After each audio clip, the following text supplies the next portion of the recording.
Southern Swing continues. We're in Cocoa, Florida. Bruce Judson, Ohio State commit, class of 2017. First and foremost, how are things been going with you, Bruce? A lot of things been going pretty good. I mean, just resting a lot, going through school day by day, just enjoying life. Now, obviously, some of the resting, you suffered a hamstring injury during the track season, which has kind of slowed you down a little bit. Kind of give us an update on what happened and how you're doing now. What happened was we was in the regionals for go to state to qualify in the 1 and 2. I made it in the 100. It was time to run the finals in the 4x1, and I came out, and I guess I put too much force down on my right leg, and then when I got the baton, I took like 2 steps, I hurt my hamstring pop, then I failed. So, I mean, you were worried that you tore it though at that point. Yes, because some people, the people that was at the track meet, the doctors at the tent, they was like, oh, I might have tore it, how swollen, how everything was at the time. But I found out that I was a deep strain. I just really need to let it rest and let it heal properly. But I really won't know when I'm gonna be 100% though. But you should be getting cleared here pretty soon. Yes, actually I just got cleared yesterday, so now I just start rehab today. So see how that goes, and then I'm out throwing the ball and stuff now, getting back into the groove, into the rhythm. And actually I threw the ball yesterday pretty fine. Now it looked pretty consistent and accurate a lot.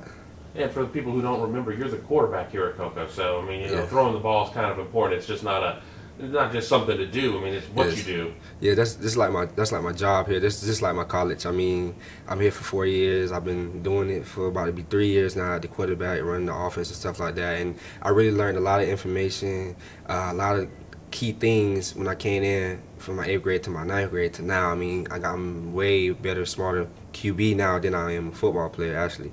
So then when I do QB things, I just turn it over to when I'm at receiver. I know what route to do, or when I'm helping out other people, I just know a lot of things from the quarterback standpoint to where the other positions I might be at. Now, the next step though, once you leave the halls of Cocoa High and go to college though, to Ohio State, they're not a quarterback. I mean, slot or corner. I mean, have you gotten any more clarification there? Do you have a preference? I mean, wherever I can help them win at, that's where I go. But I talked to Coach Alfred, talked to the new offensive coordinator, talked to the wide receiver coach. I mean, anywhere I really just want to help the team win at, I go kickoff return, punt, slot, running back. I mean, it really doesn't matter. As long as we winning and I'm enjoying the life up there, it's fine. Win games and get on the field, yes, see playing time. And win the national championship, yes. So have you had a chance, to through social media or whatnot, as a 17, it's very limited what coaches can do contact-wise with you, but have you had a chance to check out the rings that they got from last year? Oh, actually, yes. I got to put them on when I was up there, all 3 of them, and I got to see the collection. I seen the trophies and everything. I took a picture with Coach Myers and things like that.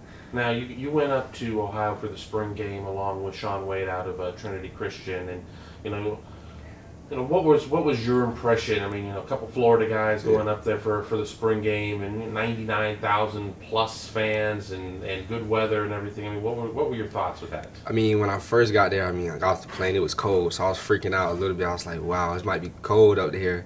But then as the day kept progressing and stuff, like we went around, actually got a lot of things done, really, and got to see a lot of things around Columbus and the campus and stuff, and actually really built a brotherhood, really, with Sean and Danny while we was up there. Then we went to the game. It was like real crazy. I mean, people expecting you there. People really follow recruiting, really. Then we get there, it's all the red, meeting the coaches, meeting the players. And I already been up there once, so I know a couple players that's up there that's playing and stuff like that. And just getting like positive words from the players, like telling you just pick wisely, or this is supposed to be, or you see the friends going crazy over it. It was real nice. I mean, I liked it, and I like the kind of atmosphere that, like, I want to play in big crowds and stuff like that, and I feel like that's the place to be.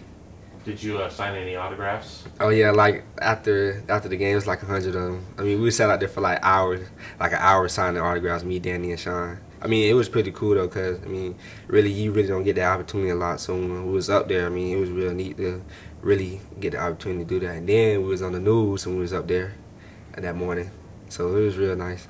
Yeah, Danny Clark, quarterback commit for your class, kind of has the reputation of being the recruiting ringleader, and has gotten everybody together in terms of contact, and throw Todd Sibley Jr. in there as well. I mean, what's Danny like? I mean, Danny, he's really a character. He's just like me. I mean, we clown and joke, but Danny, he really be on his job. I mean, when he really says we need to go out and get somebody, I mean that we feel like we recruits, we go out and see if we can get somebody in to be a part of the Squad 17. That's what they call it, and really just being around him and Sean really made me really more comfortable, especially Danny and his father and stuff like that, his family and stuff. I mean, just to know I have a home up there when I go up there, and just like Sean does, I mean, it made me real comfortable, feel like I'm back at home, even though I'm all the way in Columbus. Now, Coach Meyer, fans get to see Coach Meyer on TV, and he looks very intense. And during the college football playoffs, chucked his headset and everything like that. You've had a chance to see a different Coach Meyer, or just a Coach Meyer off camera. I mean, what's he like, on the recruiting process? I mean, it's got to be a trip.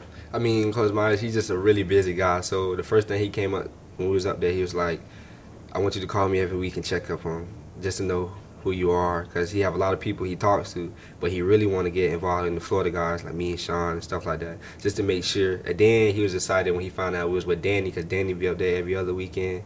So we had really just been calling him, checking up on him, and he's really a nice guy. I mean, he's fair. I feel like he's fair. I mean, you do what you gotta do, you're gonna get on the field.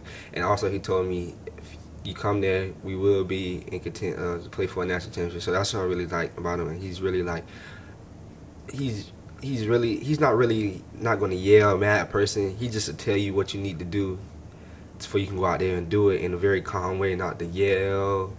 And he's very, to me, in my words, he's very real to me. Very real. Now, obviously, other schools aren't giving up. They're still, they still want to test and see how, how firm the commitment is. I mean, what do you tell these guys when they sit there and they want you to come out? Oh, come out and check out a practice or whatnot. I mean, how do you handle that? I mean, I just go out there and go out to practice. Look, I mean, you only have this opportunity once. So, I mean, I just take advantage of it now. I mean, my recruitment is still open, but like I said before, like my heart is still Ohio State. So why not go where your heart is right now? I mean, and then when I take that visit, I don't see nothing changing at the moment right now. So I mean, I just tell the fans that I just be laughing about it when they get on Twitter with it, because it's like you really don't see this happen awfully in your lifetime, really. And then when they argue and stuff like that, it just be like, oh, choose your school wisely and stuff like that. You already know where home is and stuff. Honestly, I think it's very interesting. I mean,